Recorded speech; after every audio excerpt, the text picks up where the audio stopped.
How much time is he likely to take? Any idea? Sir, we've reached out to him. He's having a little bit of a technical difficulty. I think we should have it sorted in the next 5 or 10 minutes. Okay. Do you want to wait 5 more minutes or begin? We can wait 5 minutes, sir. Okay. Let's wait. All right.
Sir, we do have our speakers on board. Dr. Mujib has joined us.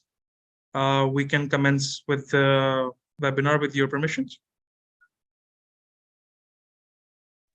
Kindly go ahead, please.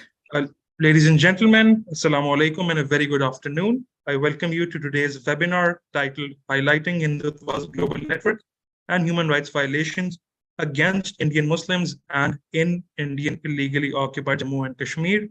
Topic of great relevance and significance given the continued human rights violations in IOJK. We have a panel of 3 speakers who will speak on different facets of the subject, followed by a question and answer session. I would request members of the audience to please keep sending in their questions for the panelists. Please make sure that your questions are concise, and please do mention who you wish to address your question to. Before I yield the floor to President Ipri for his opening remarks, it will be my pleasure to introduce our speakers to the audience. The opening remarks will be delivered by Dr. Raza Mohammed. He has had an illustrious career in the Pakistan Army, following which he served as Pakistan's ambassador to Mauritius, Seychelles, and Madagascar. Our first speaker for the session is Dr. Mujib Afzal. Dr. Afzal serves as an associate professor at the School of Politics and International Relations based in Quaid-e-Azam University, Islamabad. Dr. Mujib will be followed by Ambassador Asif Durrani. Ambassador Durrani currently serves as a senior research fellow at the Islamabad Policy Research Institute, and he holds vast diplomatic experience, having served as Pakistan's ambassador to the UAE and Iran. Our third speaker is Ms. Maham Nadeem Maham Naveed, Ms. Maham currently serves as the chair for the International Law Department at the Islamabad Policy Research Institute. Thank you for joining us. I will now hand over the floor to Dr. Raza Muhammad for his opening remarks. Over to you, sir. Thank you so much, Waleed. I must begin with thanking the team which has organized this very appropriate time and very apt topic to discuss. And I would like to begin welcome by saying my salam and best wishes to Dr. Mujib. I have been Dr. Mujib's student. I studied international relations from him when I was doing the PhD coursework. And it was one of the best times which I had during my coursework. And he was one of the best teachers and mentor, I would say. I enjoyed studying from him, and he had grip on the things and the way he would communicate with us. Ambassador Durrani, our own resource, Maham, and Dr. Rashid. And I think it is the right time at this forum to once again congratulate Rashid Wali, who has attained his PhD degree and has been declared doctor a few days back. Thank you so much, Waleed. And I will begin with few remarks. When we come over to Hindutva and the religious extremism, which has actually taken over or enveloped the Indian society, it flabbergasts not only me as an old person, but many of us. The Indian society which we knew, and especially till the time Congress was there, it used to be called a secular state. But it is no more secular, it is no more religious, but it is a very, very extremist state now. And this whole thing revolves around the Hindu ideology. The denial of religious freedom and visceral hatred for minorities in line with extremist puritanical ideology of Hindutva that aims at sanitizing India of all non-Hindu faiths to pave way for a Hindu Rashtra, a faith-inspired Hindu state. So this is how we can briefly describe today's India. So they have tried by eliminating all vestiges of pluralism and religious diversity in India. And this all is aimed at a religio-cultural homogenization of India as a Hindu state. It has given rise to a spat of human rights violation, spanning a wide gamut of crimes, including crimes against humanity, genocide, and ethnic cleansing, especially Indian-held Kashmir, northeastern states, Rajasthan, Gujarat, UP, and Maharashtra. The hypothesis of this ethno-religious xenophobia has been witnessed in Kashmir, whose illegal annexation in August 2019 has sent in motion a cascading sequence of encroachments aimed at erosion of Kashmir's identity. And when I say encroachments, they are more than physical. They are the encroachments which are in the areas of sentiments, in the areas of human rights, in the area of privacy, in the area of personal respect, dignity, and honor of the Kashmiris who are living in occupied Kashmir under the presence of 700,000 Indian soldiers. And this is being achieved through a systematic campaign of alteration of demography and centuries-old land ownership pattern. BJP government allowed violence against minorities to continue with impunity as well as immunity. They looked the other way. And it also tolerated hate speech and incitement to violence. And this is what we are seeing today in India. Every day you come across a video clip or some news in which the hate and violence against the non-Hindus is being perpetrated. BJP uses digital platforms, especially Facebook, to create a virtual constituency of this kind, and abrogating of the Articles 370 and 35A and introducing Citizenship Act amendment are not a new thing, and everyone who is present here perhaps are well aware of this. With this short introduction and short welcome remarks, I will hand you all over back to Waleed. I am sure, inshallah, you all will benefit from our learned speakers and their talks. Thank you so much. Thank you, sir. I'd now like to invite Dr. Mujib Afzal who will speak to us on understanding Hindutva and its global networks. Dr. Majid. Sir, I believe you have your mic muted. अब ठीक है, आवाज आ रही? जी sir, बिल्कुल. जी, thank you. I'm really honored and grateful from of IPRI and Dr. Raza Muhammad for inviting me and be part of this conversation. I'll be, before defining Hindutva, I'll be trying to make 2 points. First is the link between capability and ideas. When our capabilities change, our behavior change, and we try to interpret and reinterpret the ideas in which we live. And this have been happening with a number of states and societies, and India is no exception to it. India is also, with this change of capabilities over the centuries, have changed its behavior. So one pattern that we have been witnessing with India as a pacifist state, or as a pacifist state and society for thousands of years, have not been a very consistent story. A number of times, the peripheral or the sub-regional civilization of India have ventured outside India and established empires outside India as well. So Indian influence has spread outside India as well. So India has not been simply confined to itself and not have been a pacifist or feminine entire history. Secondly, about nationalism, because Hindutva is associated with the nationalism. And generally, we think nationalism is primordial. I slightly disagree with this construction that it's a primordial, because some few centuries back, we did not have the concept of nationalism. It's very much a modern phenomena that was that took shape with the event of modernization process that was introduced in Europe. So it is European and byproduct of modernity, and we have constructed nationalism.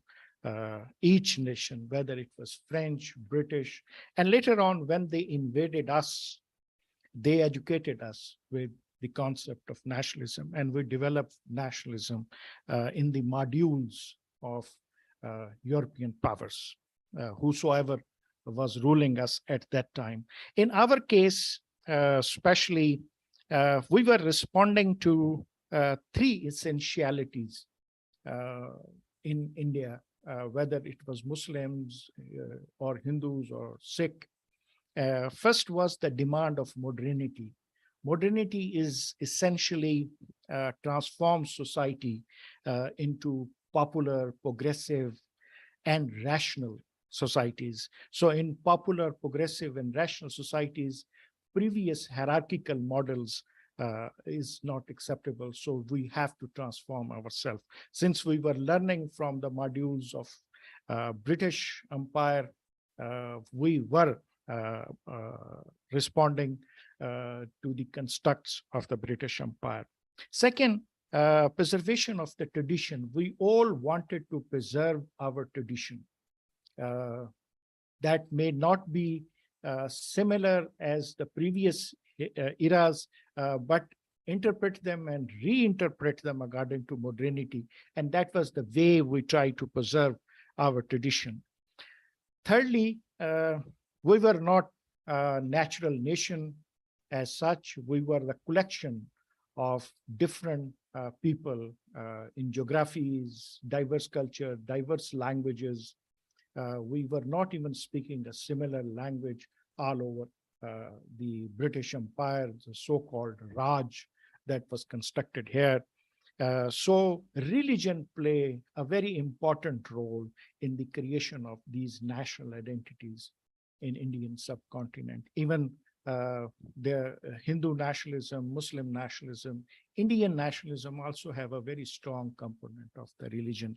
One of the reasons that Indian nationalism dominated the Hindu nationalism was the personality of Mahatma Gandhi. Since Hindu nationalism did not have Mahatma Gandhi, so Indian nationalism dominated, and it was the Mahatma Gandhi who unified Hindus first, and then reach out to the secular and modernist Muslims as well. So it's the myth of nationalism that we have constructed in Indian subcontinent that was unified by the outside colonial power.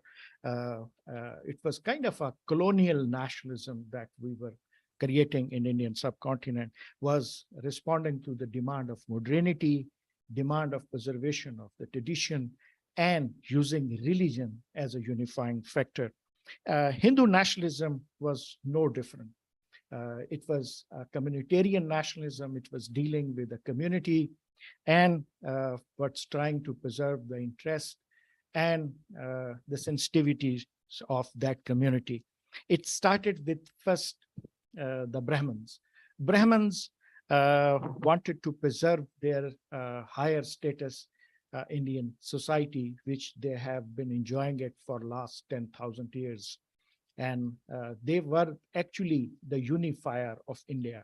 Socially, India was unified, or Hindu were unified, because there was a one cohesive caste, and that was the Brahman. Whatever language they were speaking, whatever area they were living, there was a kind of a homogeneity of thought.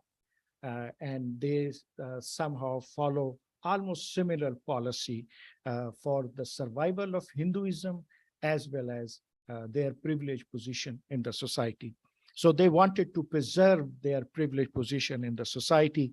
And this preservation essentially was seen a preservation of their ethos, because modernity was demanding equalitarian policy, where caste system could not survive, because it is the caste system or the system of Manu, which they essentially was ensuring their privileged position. So they wanted to preserve the caste system in a way that it follow the demands of modernity, and at the same time preserve the privileged status of the Brahman caste. So caste system was interpreted and reinterpreted not as simply a hierarchy, but essentially a slightly a difference of status in a working terms. Like they said that we all have come from Brahma.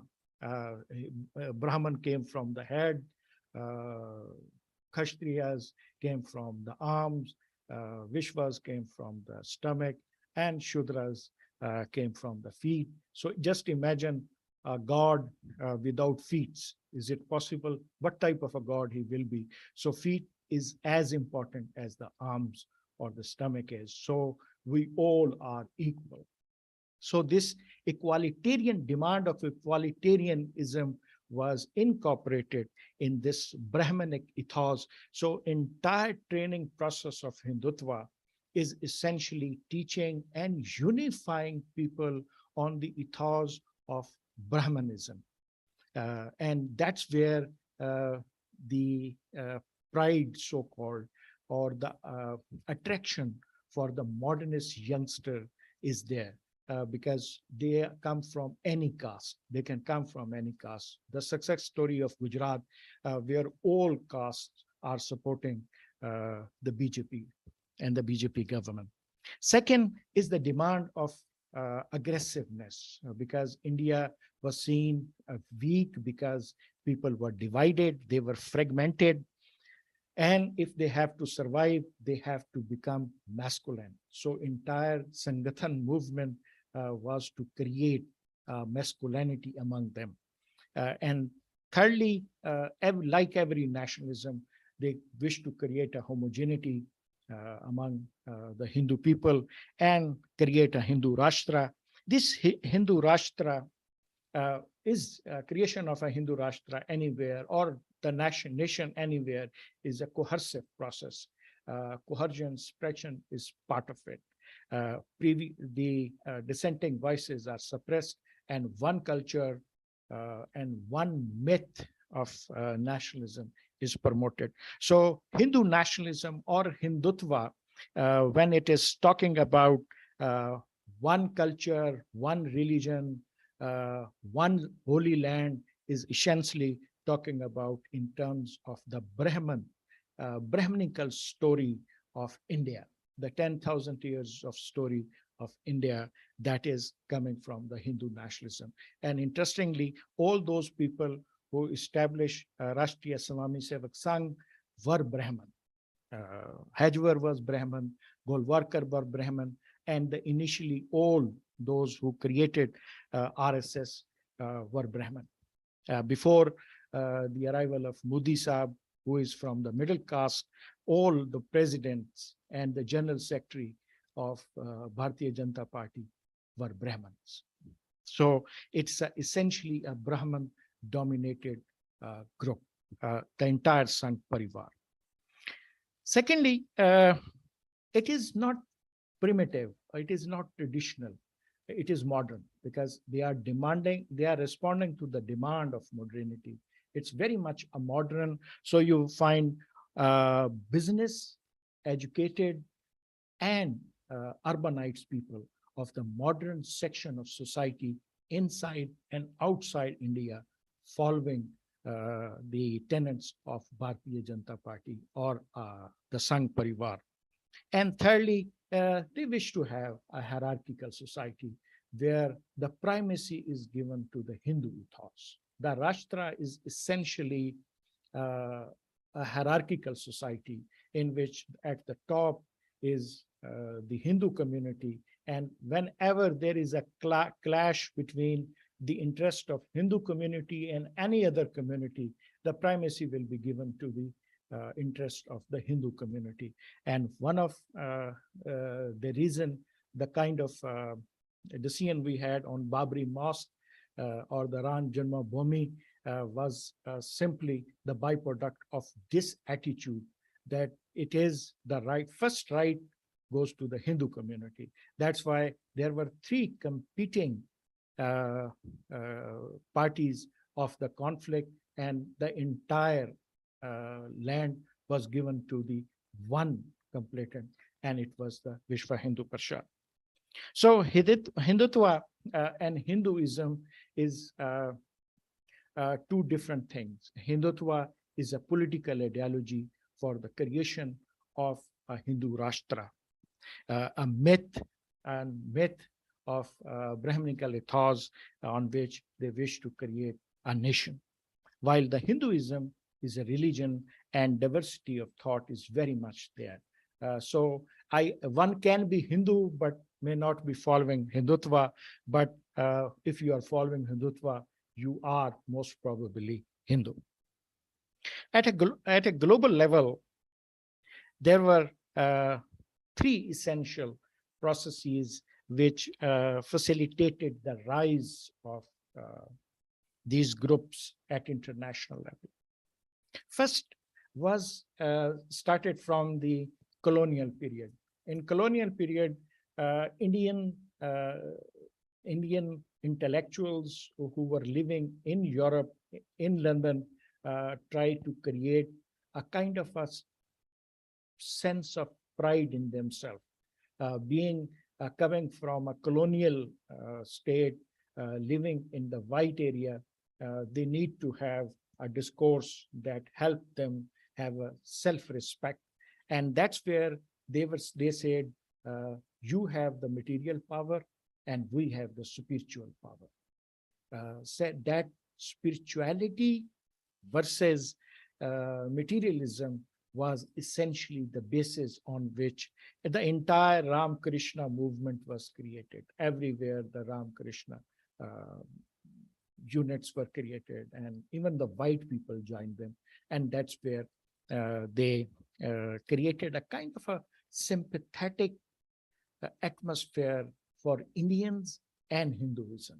So wherever we go, Hinduism is perceived as multicultural, diverse, and closer to spiritualness of the human being. Second is the Indian diaspora. Indian diaspora is almost in every state in the world, and they are successful. They are business-wise successful. They are professionally successful, and they are now at the higher places of the major organizations of the world. Just take one example. In United States, as a ratio, the highest number of millionaires are of Indian origin, not the white people, Indian origin. So we can imagine the kind of success story the people of Indian origin are. And that's how their behavior towards them is shaped. The way Blacks are treated, Indians are not treated. Indians are treated with respect because they are seen as successful doctors, engineers, businessmen. And that's the second facilitating factor they have. And the third is the rise of India, economically India.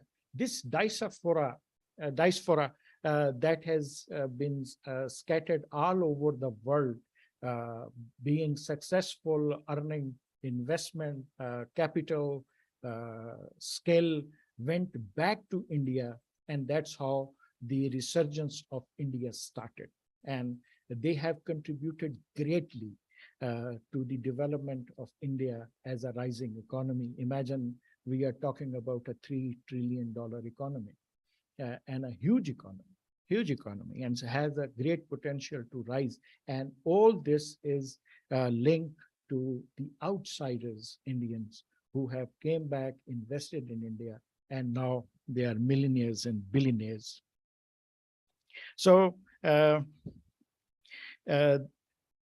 all over the world, the first attempt to become global by the Sangh Parivar started with the creation of VHP, Vishwa Hindu Parishad. It's a World Hindu Council through which they started to mobilize the Hindus and funding from them. The entire educationist and welfare scheme of Sangh Parivar that helped them penetrate into the rural areas of India was funded by the funding or collected by the VHP from the West, Europe and America. They created educational institution, they created welfare institution, and those institutions played the pivotal role in the rise of Bharatiya Janata Party in India. And the spread of RSS, which now have millions of pracharaks in India and outside as well. Just one example, that RSS is now have its branches in 156 countries, and they have over 3,300 members, pracharaks. Pracharaks are essentially trained on the pattern the pracharaks are trained in India, outside as well. So they used to come in India, give all this vows and training, get training, and then serve there. So we can imagine the level of power and level of spread the RSS and its Sangh Parivar have at the global level. They are successful. They are reaching out to their people around them. And that's where the young Indians who wanted to compete with the West look towards, not towards the soft kind of Congress and others fragmented regional parties. They look towards Hindu nationalists as strong leaders, as strong organization that is trying to make India the great power. So the global Hindu community rally around them and give them support. That is the basis on which almost everywhere India is organizing, Hindu nationalists are organizing these communities. Just a month or half back, the crisis in Leicester was the result of this, where Jai Sri Ram slogan was raised in England. And on the basis of that, so-called gangsters attacked the Muslims as well. The same all over UK, the dominant organizing force are the Sangh Parivar. Same is the case with Canada, where Sikh and the Hindus are standing opposite to each other. United States, the most dominant organization is the Hindu Association, Hindu American Federation. That is at the moment is one of the most powerful organization, to the extent that previously they were having a conference in United States on dismantling global Hindutva. And majority of the academics refused to join this conference because they were threatened by the HAF that their funding will be cut off, their name will be slandered, and they may not have promotions in their life. So very few academics joined this conference and participated in this conference. And this conference was portrayed very negatively on media as well. So you can imagine the level of power this organization through organizing community is having in United States as well. Rising Indian economy is actually changing Indian capability. India that was seen inward looking, pacifist, talking about non-alignment, is now coming out as a power to balance China, power to be a policeman in Indian Ocean, power to provide the security umbrella to the Middle Eastern Muslim countries, power to balance China in South China Sea, almost part of Quad. So this economic strategic power is combination that is getting India at the highest places of the international community. And that is, again, a kind of a boosting point to the youngsters who are of Indian origin, that they have linked to a greater power, one of the rising world power, and that is making Hindutva more and more powerful. Since they have abrogated Article 370 and tried to pass Citizen Amendment Act, Hindutva and Hindu nationalists started to have a negative media coverage as well. And this entire conference of dismantling global Hindutva and a number of other media events are actually byproduct of this. Kashmir and more than Kashmir, a Citizen Amendment Act where they were discriminating on the basis of religion, their own people. Just one point of context, understand that nationalism in the West is essentially came at the rejection of religion. The French Revolution was a rejection of religion. It's a secularism is essential part of nationalism. One of the reasons Pakistan always have bad coverage in the Western media because Pakistan is seen as religiously reactionary state. And India under Hindu nationalism is being now, though a very limited level, but now is being seen in a negative terms. So in a conclusion, I would say the international reach of the Hindutva forces is a byproduct of Hindus living outside, being reached out by these forces, and the rising Indian power. All are linked to each other and transforming the capabilities of the Hindus and changing their behavior at the international level. Thank you very much. Thank you, Dr. Mujib, for your remarks. They were very enlightening indeed. Now I'd like to invite Ambassador Asif Durrani, who will speak to us on Pakistan's role in highlighting Hindutva's actions and atrocities in IOJK and the way forward. Thank you, Walid. Am I audible? Yes, sir. We can hear you perfectly fine. Right. After Dr. Mujib Afzal Saab's very enlightening presentation in which he has encompassed almost all aspects of Hindutva, I have only to pitch from Pakistan's point of view what are our worries, our concerns, and how it can contribute to further destabilizing the region. As rightly pointed out by Dr. Afzal, that Hindutva is a byproduct of the rise of India, especially in the economic terms. But I would slightly digress, reason being that Hinduism is not a unifying force.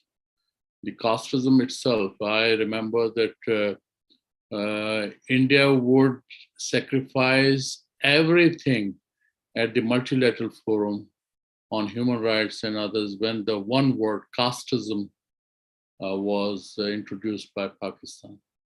They would sacrifice human rights, they would sacrifice terrorism issue, they would sacrifice democracy, because the word casteism is only exclusive to India. There is nowhere in the world that this word ever figures in their political jargon and all that. There may have been discriminations, but the word casteism. So you have to be a born Brahmin, you have to be a born Kshatriya or Vaishya, but you are condemned to live in that caste. And I just invite all of you to go through the Indian matrimonials in the newspapers. They are still replete. The question is that RSS has tried to create a monolith, but in its very nature, Hinduism cannot produce a monolith. Unlike Islam, where equality. If you remove equality from Islam, then it is not Islam. And if you bring in equality in Hinduism, it's no more Hinduism. So there's a clash, and I think that continues, and we play at the multilateral fora with the Indians. And they also at times enjoy that what kind of complex religious dominance they want to introduce to the world. Secondly, the founders of India as a state, they had secularism in their mind. Still, the Indian Constitution, Article 25 to 28, talks about secularism in the country. And it also states that every citizen has the freedom of conscience, the right to profess any religion of their choice, the right to practice and propagate any religion. And this is not anymore in the Hindutva-led dispensation, which has tightened its grip ever since Mr. Narendra Modi has been elected as Prime Minister since 2014. Here, I want to underline that Prime Minister Modi himself, a Pracharak and of the RSS, he expecting him to defy any dictats of the RSS would be asking too much. So he has faithfully implemented the RSS agenda, which is, as Dr. Saab has rightly pointed out, in fact, it established supremacy. Now, supremacy is that it is unless they create an enemy, an illusion of enemy. Well, in the history, if the Muslims were dominant or there were attackers from the north, and it's now, and it's not from the Modi's government, but much before in the history books, and Dr. Romela Thapar has also subscribed to that she did try to secularize the syllabus, but could not succeed. Reason was that in the Indian establishment, there has been a psyche which would not want a true depiction of history. So for them, Ghaznavi in any case would be a villain. But when you talk about Hindutva, so then Ravan in South is a hero, and in the North he is a villain. So this is also a contradiction which we have to look at it. But from Pakistan's perspective, we as a nation came on the basis of that we have to have a Muslim majority state.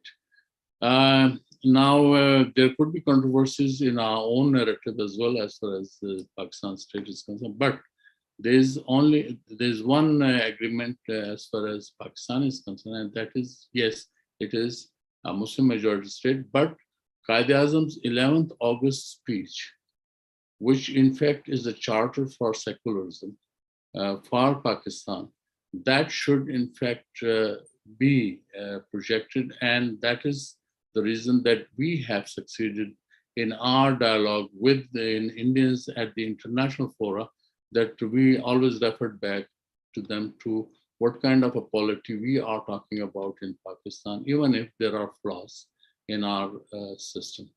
So this is something I wanted to highlight also while I have this floor at the moment.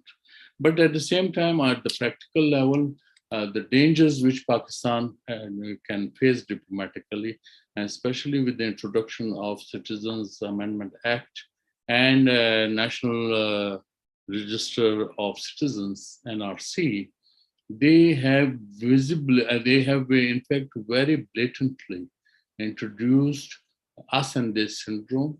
And it is, yes, Hindu majority. If you are a Hindu, whether you are living in Afghanistan or in Bangladesh or in Pakistan, or you are any other, if you are a non-Muslim, you can be given political asylum and even the citizenship, but not the Muslims. So here, this became a sore point between Afghan government and the Indians, while our Afghan government was led by Ashraf Ghani, and who was eating from the Indian hands, that you have created, you have created a situation for us. We are already under pressure from the Taliban, and now we cannot defend our position.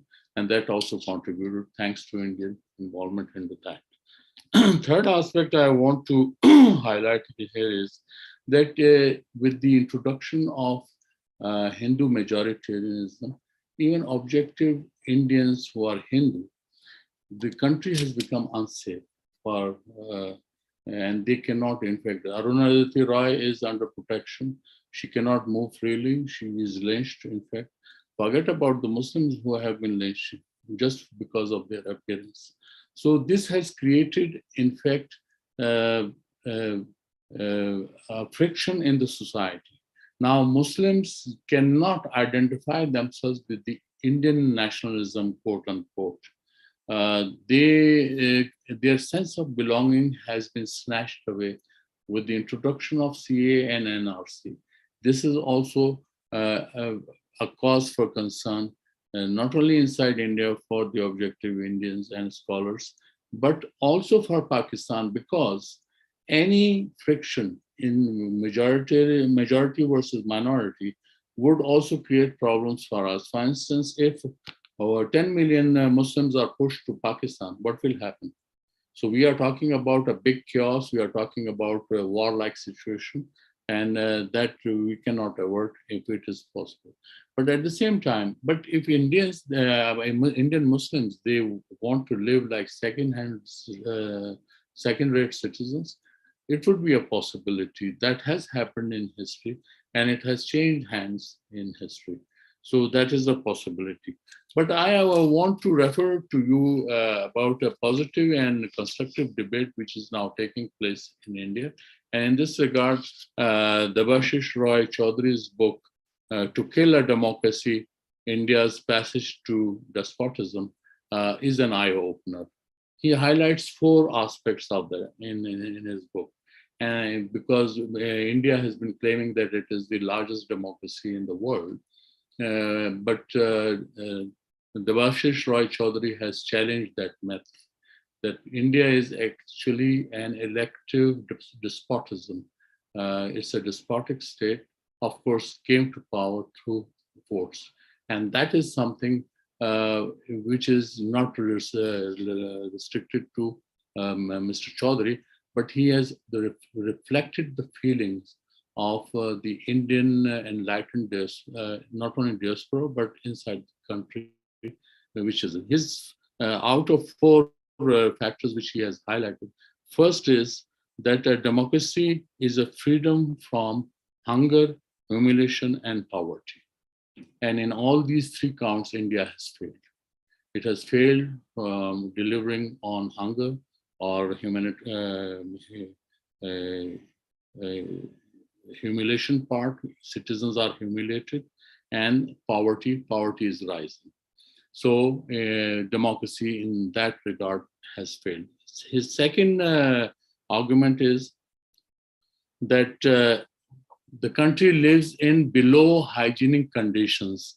And you look at the democracies, especially social democracies, where you find best hygiene, best health facilities, educational facilities. And then third aspect he creates, and which was something new, but I never thought about it, is the transportation. He says that if your poverty-stricken citizens don't have respectable access to transportation, you're not a democracy, because you have to provide those conditions. Otherwise, the poverty-stricken people cannot afford to move from point A to point B. And his fourth aspect is that democracy is about sharing and caring. So if this is not there, so forget about those claims that India is the largest democracy. So this is something eye-opening, and we should also, and this is something which I'm sure by now Ambassador Munir Akram in New York would have in fact made his talking points, and in UN Human Rights Council at Geneva, our diplomats would be preparing for what, and already there's that. This aspect is there. From Pakistan's point of view, we have, in fact, look at what India did on Article 370 and 35A by amending the Constitution.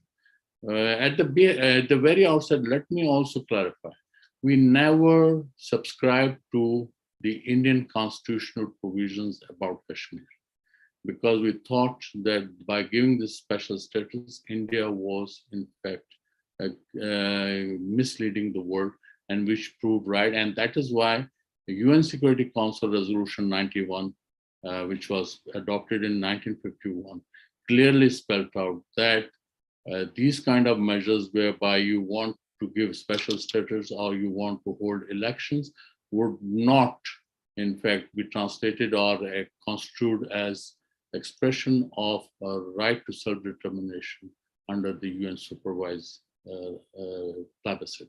So here we should be clear that Hindutva, come what may, whatever they want to do, India is heading towards unraveling. They want to unravel the society, because if you snatch a sense of belonging from the citizens, then you forget about fighting elsewhere in the world. And that is what India's weakness would be, because India could not create a monolith through secularism.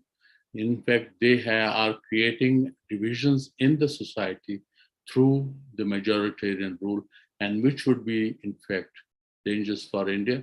Of course, we cannot remain complacent, and we are also under threat, because, as I mentioned earlier, that if they start massacring Muslims in India, and if they start moving right and left, and there's a likelihood that they will come to Pakistan. Like in Afghanistan, whatever happens, they don't go to any other neighboring country mostly, but towards Pakistan, because the bulk comes here because of the divided ethnicities.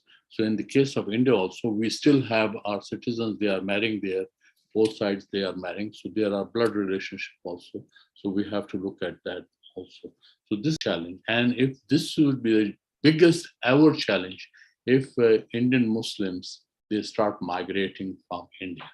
And then we should also be prepared of receiving them. So this is something we will have. So we have to highlight at the international fora that what kind of dangerous society India is becoming with the introduction of Hindutva polity in the country.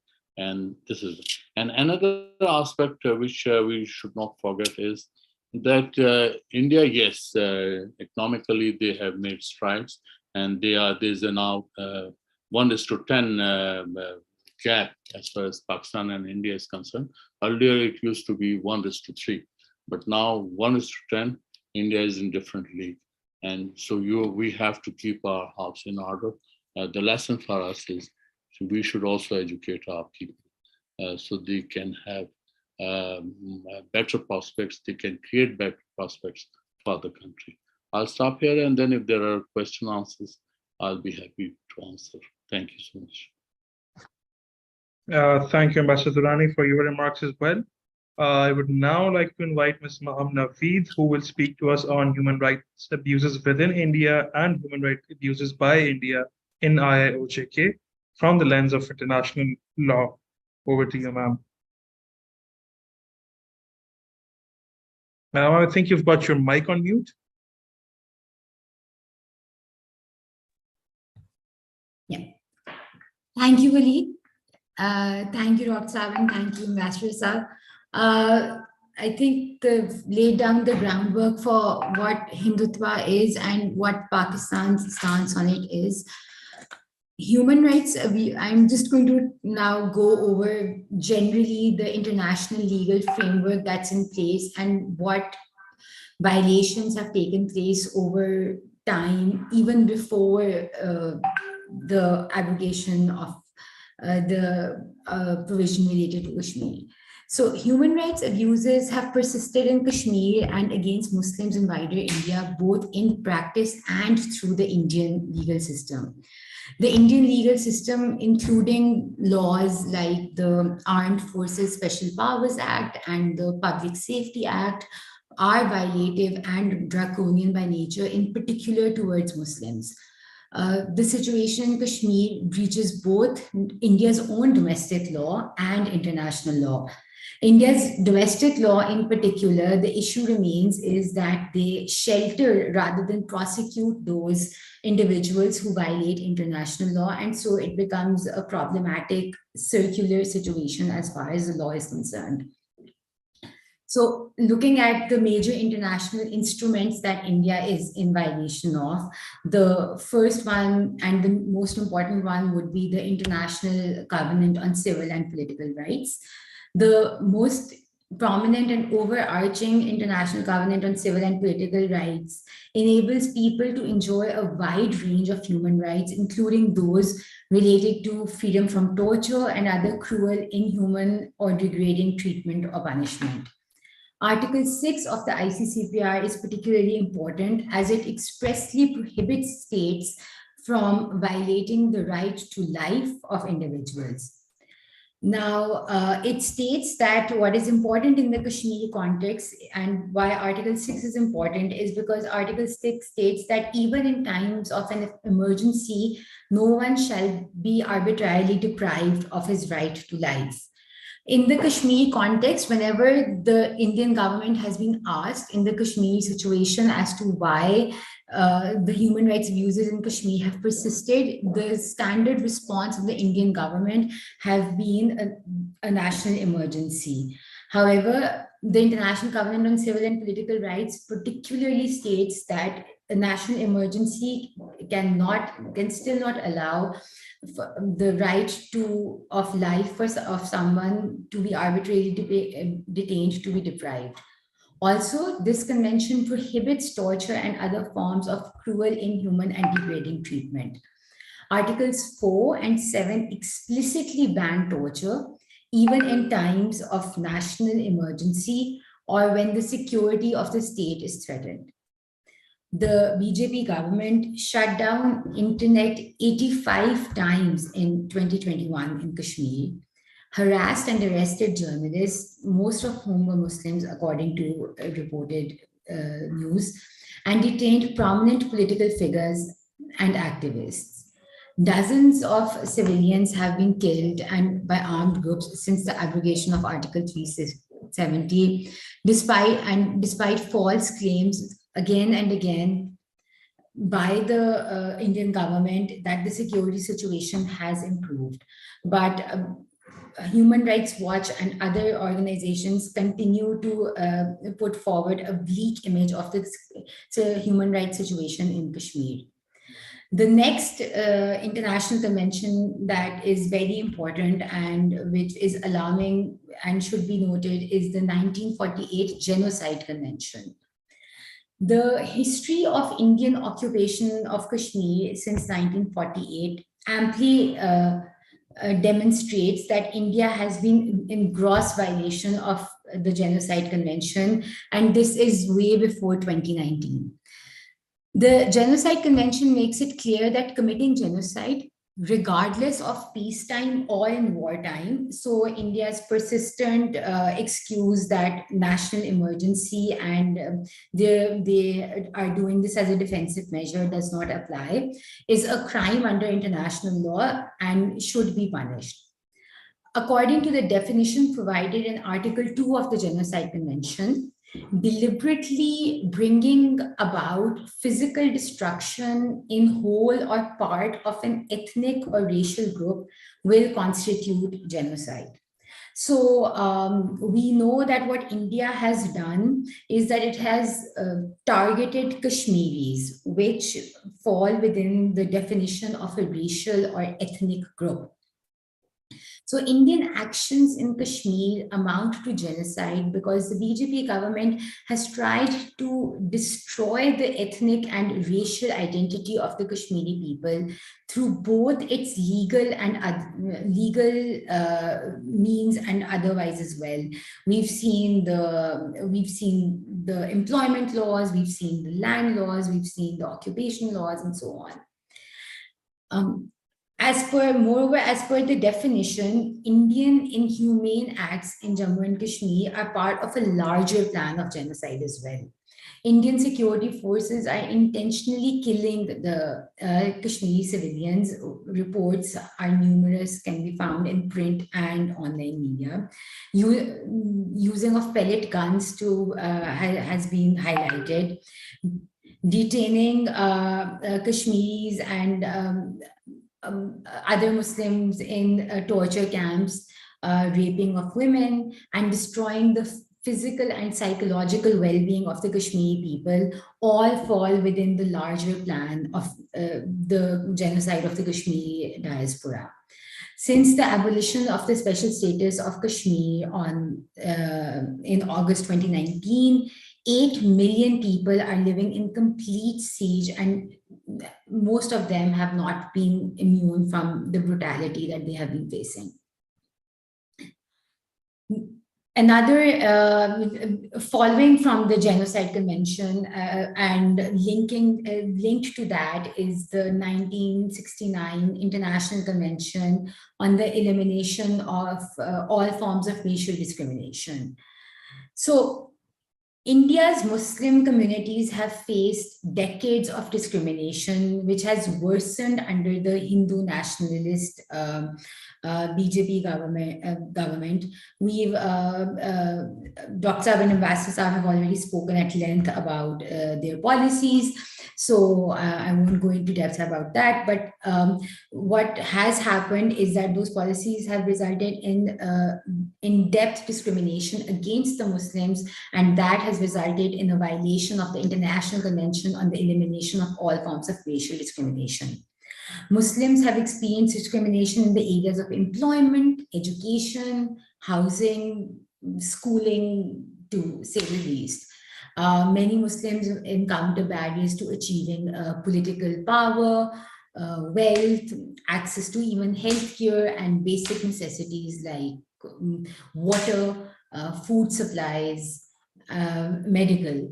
Moreover, on a larger scale, Muslims are often struggle to secure justice after suffering that discrimination, despite constitutional protections which are in place, which the Indian government often hides behind when it is asked about the discrimination that is so rampant under the current government's rule.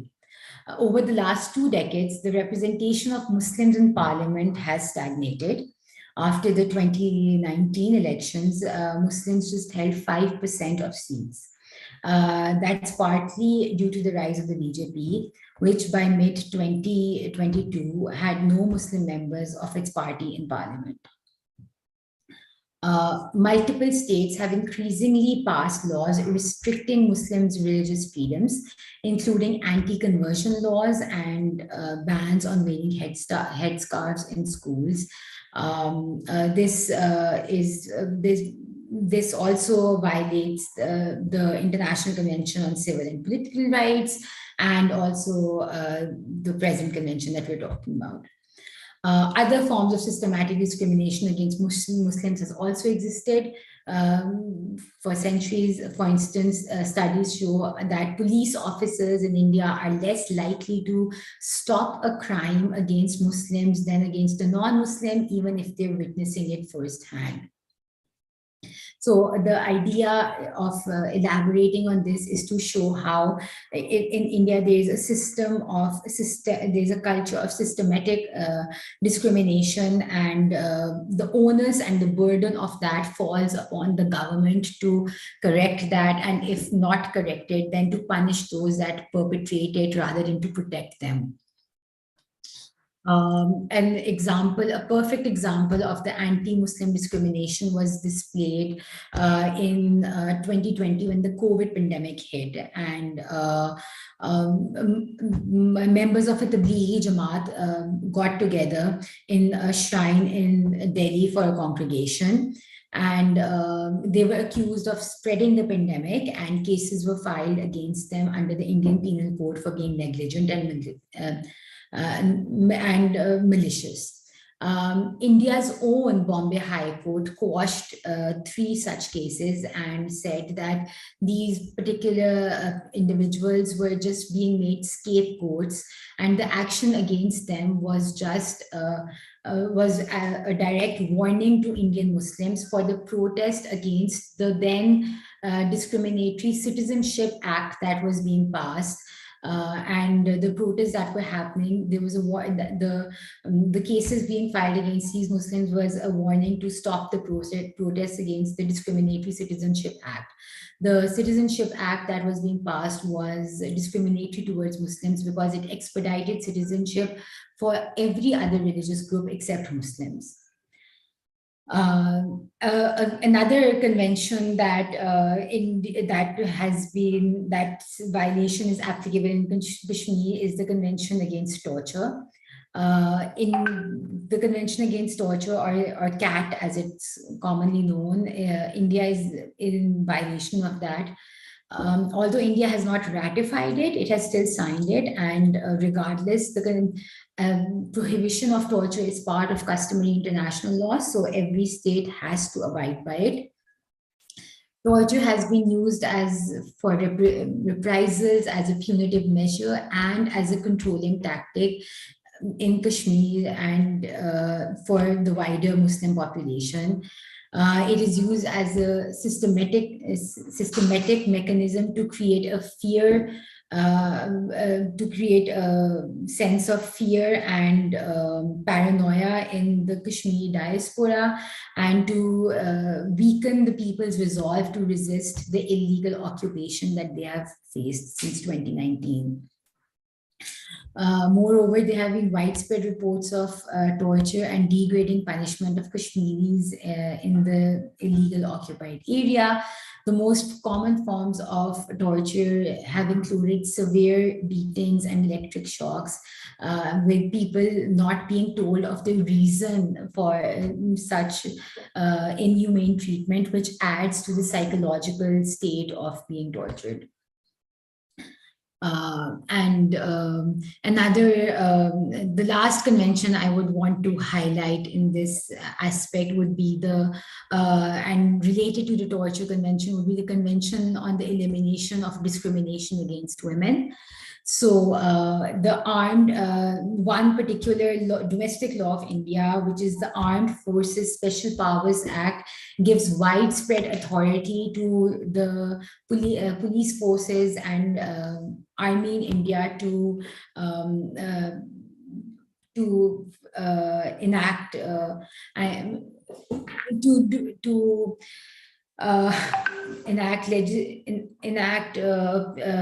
their own act to basically give cover to their actions during conflict. So the Armed Forces Special Powers of India Act has come under heavy criticism for perpetrating sexual violence against women in the illegally occupied Kashmir area. Article 6 of the Elimination of Discrimination Against Women Convention forbids the trafficking and sexual exploitation of women, and the state-sanctioned discrimination and torture of women in India has been reported on multiple fora.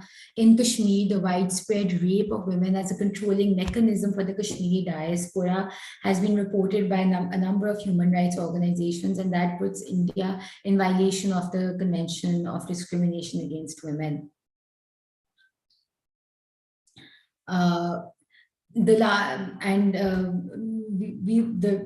We should wrap this up with the Fourth Geneva Convention, which is also applicable here, which is as important as the International Covenant on Civil and Political Rights, which guarantees certain rights to individuals even in wartime and in times of conflict. So India, we've already seen how most of the human rights conventions, all of them apply irrespective of conflict, and India has been in violation of them regardless of whether the situation in Kashmir, whether the situation in Kashmir qualified as a conflict or not is a different question altogether, which is also a conflict that was created by India in the first place. But to violate basic fundamental rights and international obligations that India had undertaken itself is problematic. The international system is under threat from a populist regime in India. Under international law, India's state-sponsored military and state agents must abide by international human rights and humanitarian law. The government of India is ultimately responsible for the actions of its state agents in the Indian-held Kashmir. Kashmir is yet another test case for the efficacy of the international rules-based order, requiring all states to uphold the sanctity of the international law as a legal and moral obligation. And as with other countries where international law has to stand up and protect human rights, Kashmir is yet another test case where that needs to be done. Thank you. I'm open to any questions someone would have on these international conventions. Thank you. Thank you, Ms. Maham, for your remarks as well. We're also joined by Dr. Salman, who is the Chair of Economic Security here at IPRI. Sir, if you wish to contribute to the discourse, the floor is yours. Dr. Anil Salman.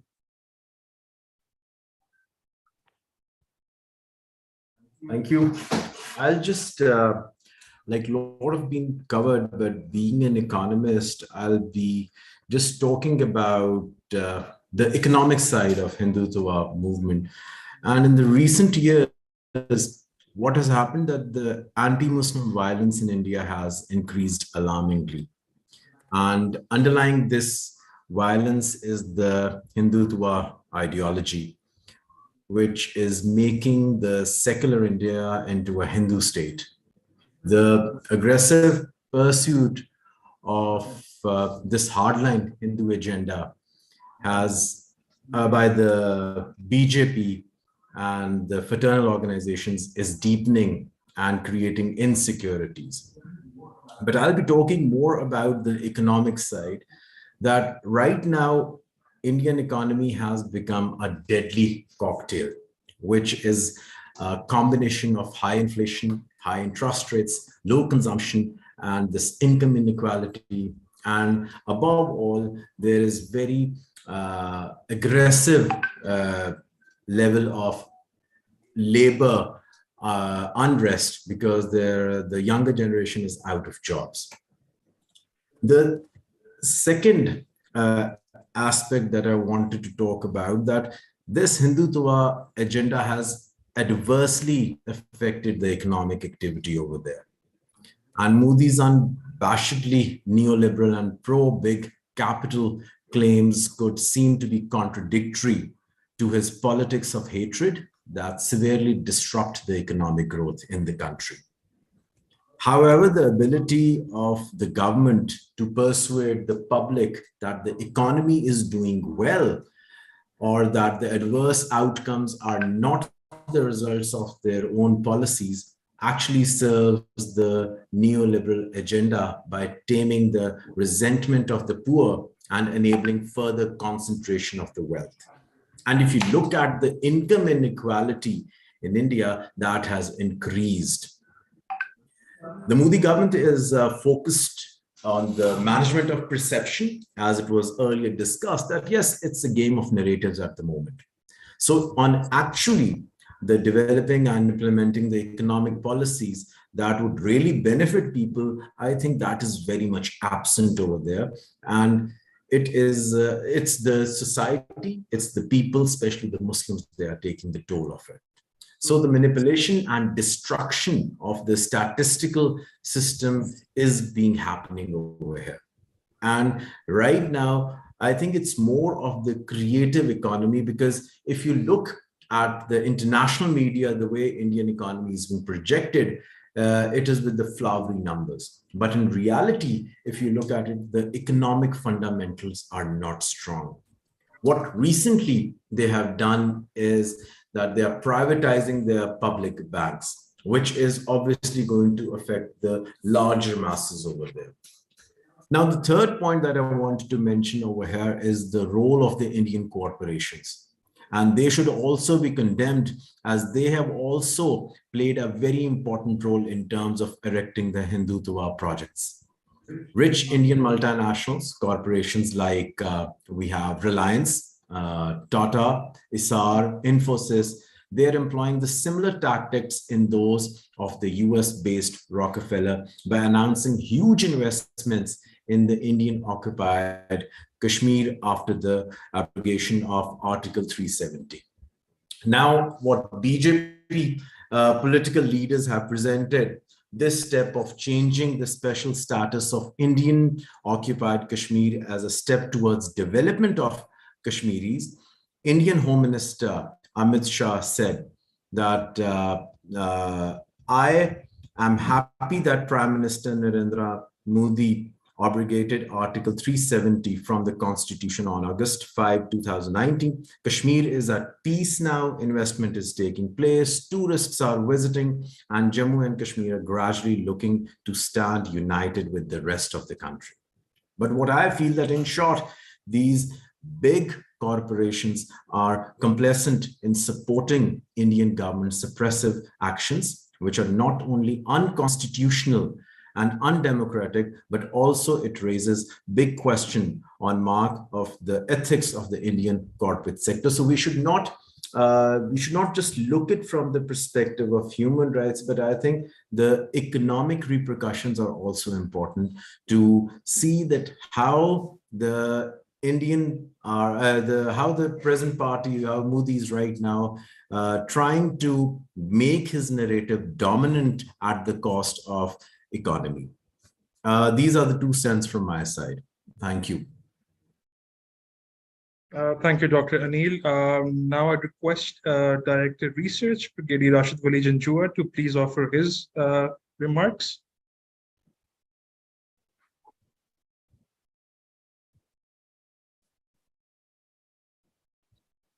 Right. Walid, I just want to add one remark, and that is regarding the current spate of Hindutva and its political linkage. We are very clear about the historical antecedents, but what is happening at the moment is something that is very, very insidious and very, very challenging to the entire secular structure of Nehruvian concept of nationalism. This is serious because not only is it a threat to the democratic institutions inside India, but also across the South Asia, because there are unresolved disputes like Kashmir, in which this ideology, which directly impacts the resolution of those disputes, is Kashmir dispute has become a perennial conflict because of the obduracy of Modi regime. Not only this concept of Hindutva is regime specific, but it is now become embedded into the political structure. And as the democratic institutions get further eroded and weakened, this tendency will grow in future as well. And because of that, the possibilities of a resolution of a dispute would further lessen. And that would result in further, strengthening of the maximalist positions. And because of that, the entire subcontinent would keep, mired in the big conflict miasma. What has happened in Leicester, what is happening in United States, what is happening, by way of a unholy nexus between the diaspora and the Indian political leadership. This is a moment of introspection for the entire international community to think and to reconfigure its thinking about this kind of nationalism, which contrary to all other, intellectual thought patterns in the world, is running absolutely contrary.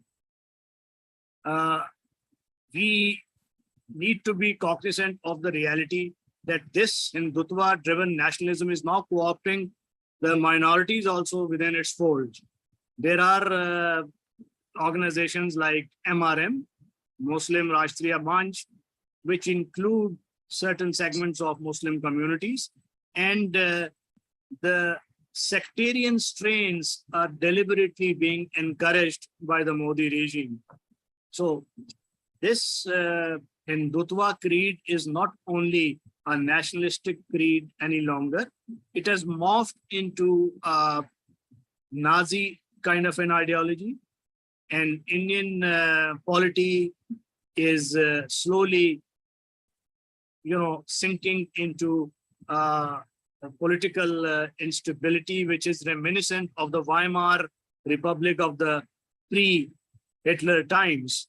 And it's only the question of a strong man further appropriating the powers, further diminishing the democratic forces, and to slowly appropriate all those powers that will come to diminish the nature and meaning of Indian democracy. And if that happens, then I think it would be a very sad moment for not only the region, but for the entire humanity, because a country that was weaned on theoretical notions of Nehruvian secularism is getting into a inexorable, moving with the flow into insidious kind of religious-driven nationalism, which conflicts politics and violent ideology into one whole, and is by nature exclusivist. So I'll stop at that, and Walid, you can start with the question answer session. Indeed, sir. Thank you for your remarks. And we do have a couple of questions for our panelists.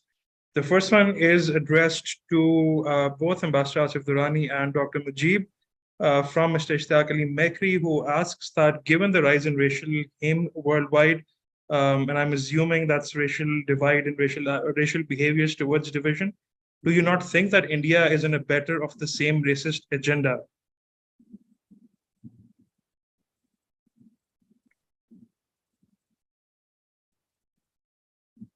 You want me to answer? Sure, sir, please. I think we can't make a generalization because Indians faced racial discrimination at Ukraine when Indian nationals were being evacuated from there. And the Polish authorities did not allow Indian nationals to board the plane. And same happened in Ukraine with them. So that is different because as Dr. Afzal has also pointed out that nationalism, its contours and its ingredients are different as compared to the religious bigotry which has been introduced in India. So by and large, it would be India-centric because it is based on casteism. And casteism is not found anywhere else in the world. It is in the Hinduism. It's peculiar to Hinduism. So that is going to stay. What India is getting away with is because of its economic size, it's some nonsensical steps are being tolerated. But it is also not a free walk to India because I invite your attention to this Indian, what is that called? A US International Commission on Religious Freedom, which in 2019 gravely expressed its concern over the plight of minorities, particularly Muslim.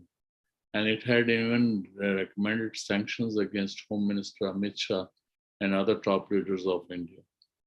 However, here this is the catch. Trump and Biden administrations have conveniently ignored USCIRF's concerns due to multi-billion-dollar weapon deals that the US military-industrial complex was looking for in India. So these political expediencies would always be there.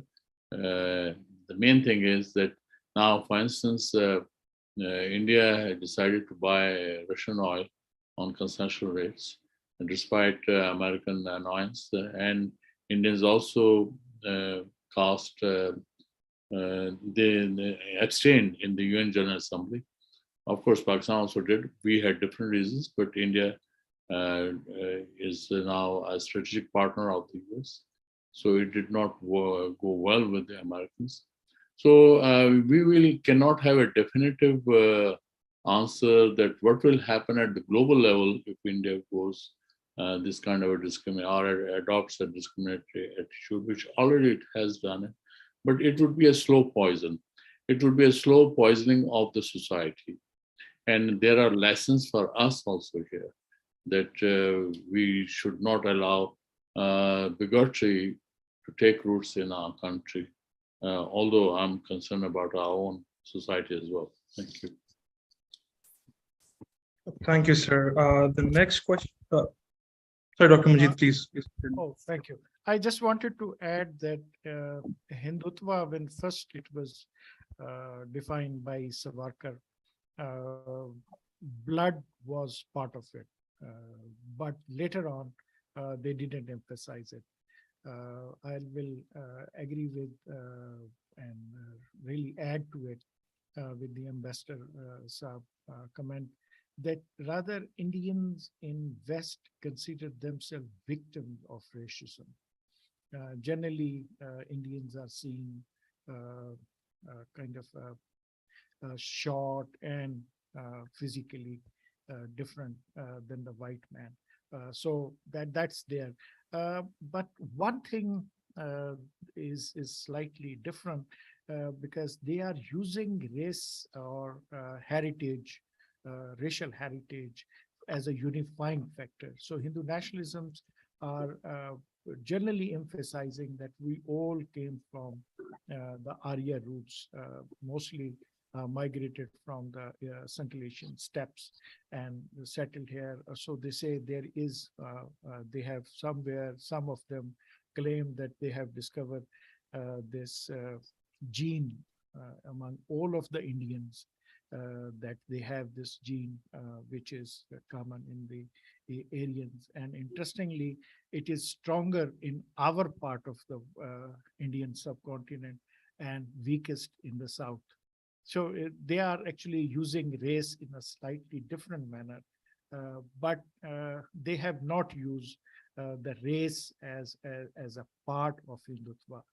Golwalkar consciously stay away from it. And that's where he put three elements in a more stronger term. Thank you. Thank you, sir. And coincidentally, the next question is also addressed to you, Dr. Mujib. The question is that the social fabric has been harmonious between South Asians of Indian and Pakistani origins abroad. The violence instigated by members of RSS and Leicester appears as a precursor to similar spates of violence in other parts of the world, such as Australia and North America, as well as the Gulf states. What is needed to prevent such acts of violence in the future?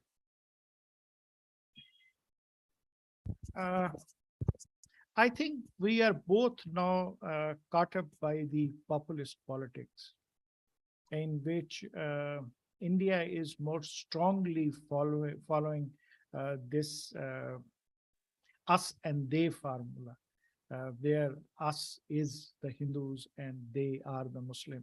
And they are using Islamophobia, the rhetoric of Islamophobia, not explicitly saying Islamophobia, as kind of a policy to demonize Pakistan and the Muslims, borrowing from the West and using against Pakistan as the instigator of terrorism and Muslims as terrorists, backward-looking, superstitious, fundamentalist.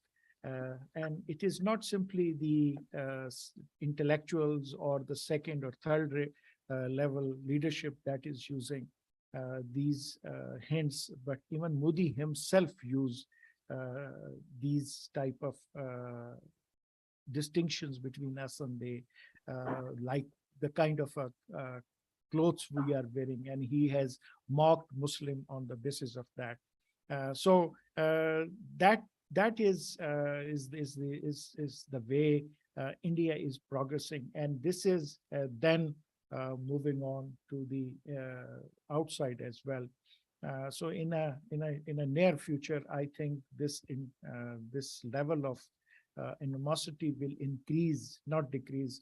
But problem of solving the problem is exactly its first will be how they resolve their relationship with the Muslims inside India. They have to reach out to the Muslims. Unfortunately, Babri Masjid has become a symbol of Hindu discrimination to Muslim. It was initially Muslim 1,000 years, symbol of a Muslim 1,000 years of suppression of the Hindus, and it turned out to be now as a Hindu rejecting part of India. That is, sometimes Muslims claim they are around 25 crore. And then second will be Kashmir. The way they are handling Kashmir, it is not being even liked by the Indians themselves. They are trying to destroy Kashmiri identity. And in India, regional movements are very strong. And one of the reason Supreme Court is not taking up this issue is also because as a regional level, Kashmiri case will have a very strong, very strong support from the regional parties as well, because sanction or popular consent was not there for the abrogation of the Article 370. It was the center appointed governor who gave consent to the center and on the behalf of the Kashmiris. So taking all these things, I think solution lies with the majority Hindu population. And some signs are there, if I may say. And one is when RSS chief said that Muslims are part of the Hindu Rashtra. And they have also created first time Muslim wing of the Sangh Parivar as well. Interestingly, in 70s, late 70s especially, RSS rejected to open up their cadre for the Muslims. But this time they have come up with the solution. So this can be one of the bridge on which they can construct a harmonious relationship. Thank you, sir. Ambassador Asif Durrani, you have a point? Yeah, just Dr. Saab, just to clarify, this inclusion of Muslims in the Muslim Rashtra, and then they have a program they have launched is called Ghar Wapsi, and in which they are reconverted to Hinduism. So that is a dangerous trend which they have tried to introduce. And in the South, they have almost converted 150,000 Muslims into quote unquote their former religion. So this trend can go on. I was posted from 1990 to 94, 4.5 years to India. That was my first posting. And in that, even the Muslim boys and girls, they had started keeping, putting their names, Hindu names, rather than Muslim names, like Abraj, like Raj, these kind of names, like Padmani and all. And then for a Muslim, even then, their acceptance was if one of their family members were married to either to a Hindu or a Sikh or Christian to prove their secular credentials. But this was not required for any other Hindu, whether Narasimha Rao or for that matter, L.K. Advani and others. So this is not. So this discrimination was very much there.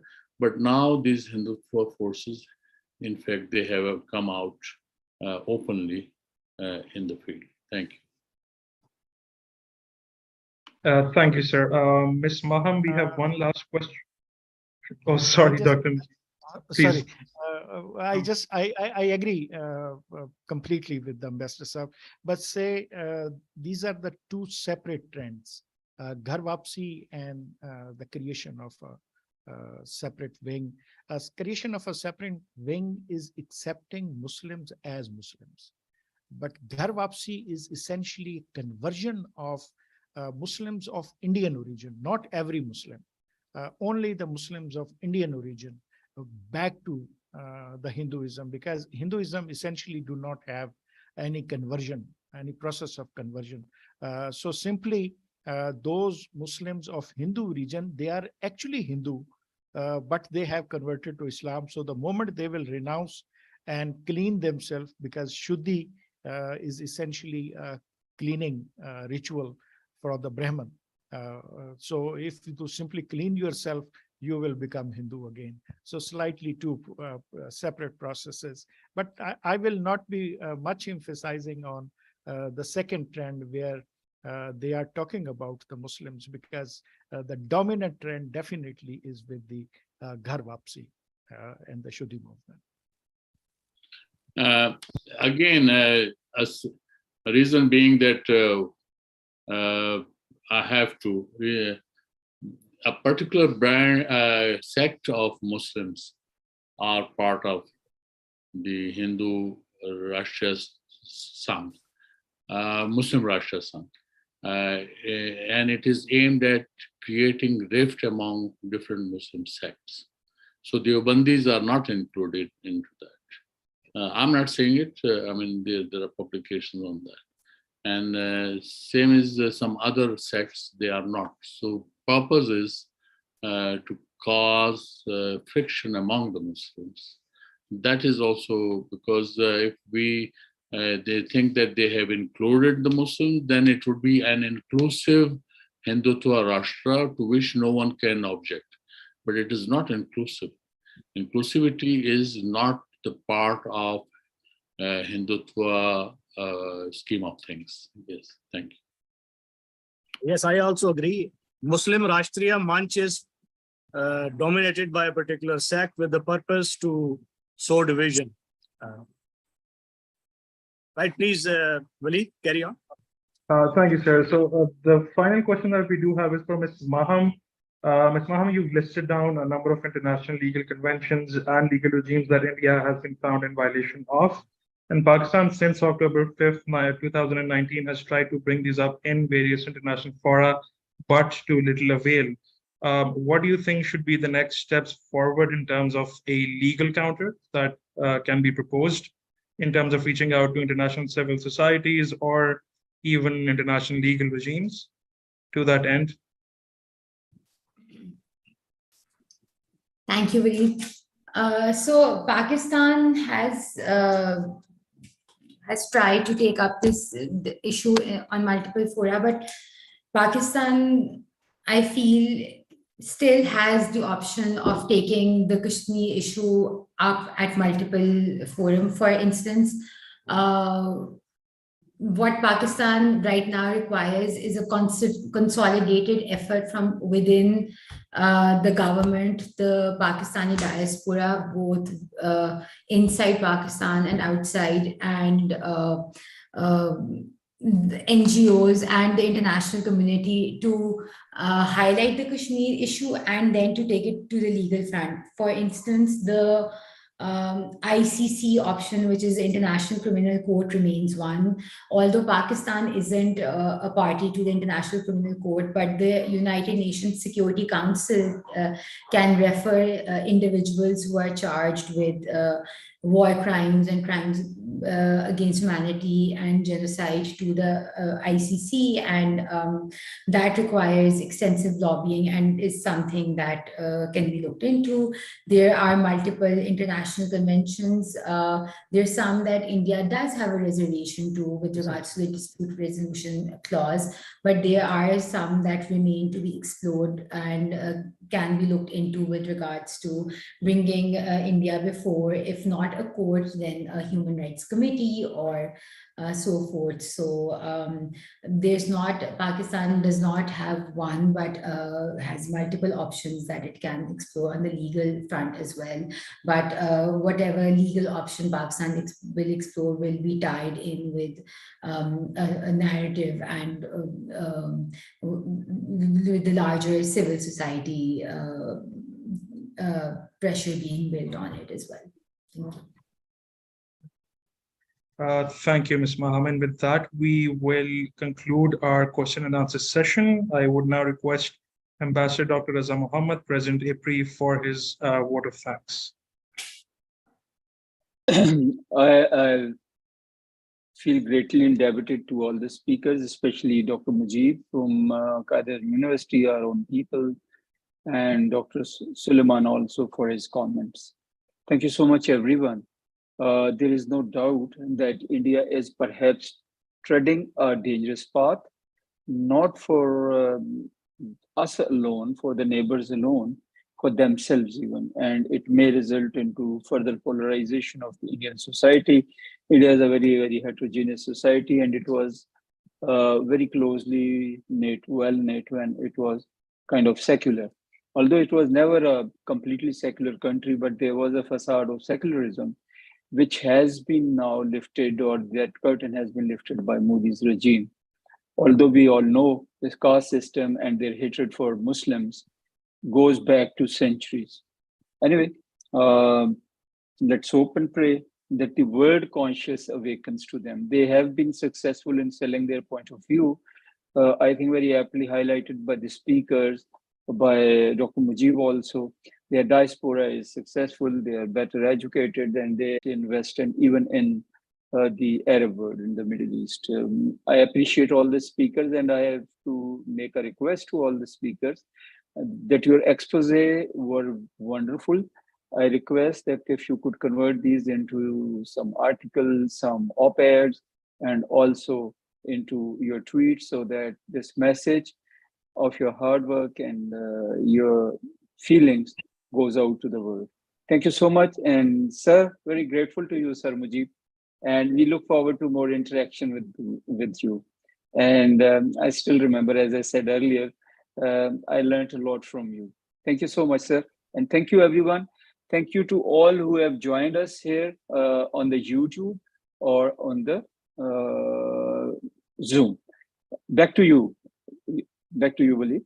Thank you. Thank you, sir. Indeed, I'd like to extend gratitude to our speakers and our audience members who joined in and participated through asking questions. Please do keep in touch with the IPRI's social media pages to stay abreast of our research work and research ventures. Thank you once again, and Allah Hafiz. Thank you. Thank you so much.